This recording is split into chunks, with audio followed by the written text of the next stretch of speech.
One special match in May 2009 can potentially be traced back as the birthplace of modern football. An up-and-coming manager, a world-class squad and an alien disguised as a footballer changed the landscape of football as we know it, and they did it against their biggest rivals.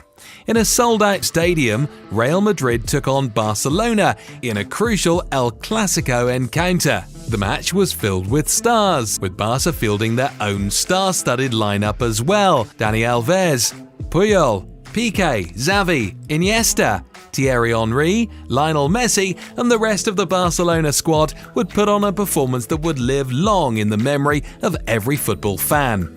In Pep Guardiola's first ever season as manager, Barca were crowned treble winners after winning La Liga, the Copa del Rey and the Champions League. However, it is this astounding game against Madrid that stole the spotlight. But why? What happened in this match that changed the outlook of modern football? Well, aside from Barca humiliating their bitter rivals, this legendary game in Madrid has the distinction of changing the sport we love, as Pep Guardiola deployed Lionel Messi in a false nine position.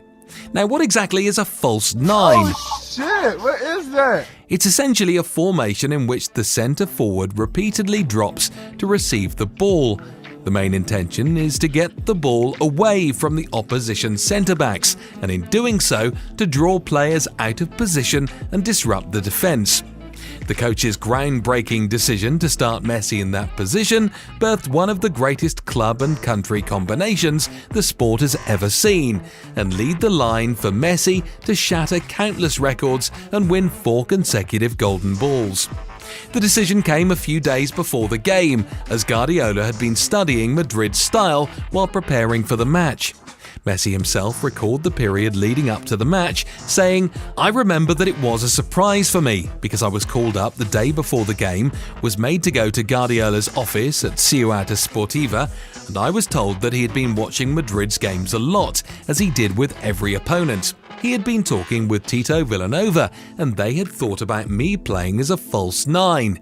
He was going to put Samuel and Thierry Henry on the outside, and I was going to play as the false centre forward. I wasn't going to stay there, but rather come out and join up with the central midfield. The idea was that Madrid's centre-backs would follow me out, and the 2 fast wingers that we had would go around the back. In fact, one of Henry's goals was like that. It was a surprise for us and for Madrid.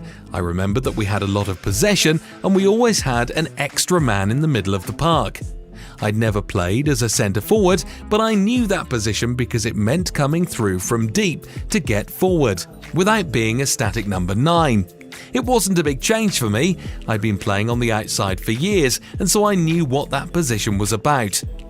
Guardiola's tactics worked to perfection, with Barcelona dominating the majority of the match and destroying Madrid 6-2 in their own stadium.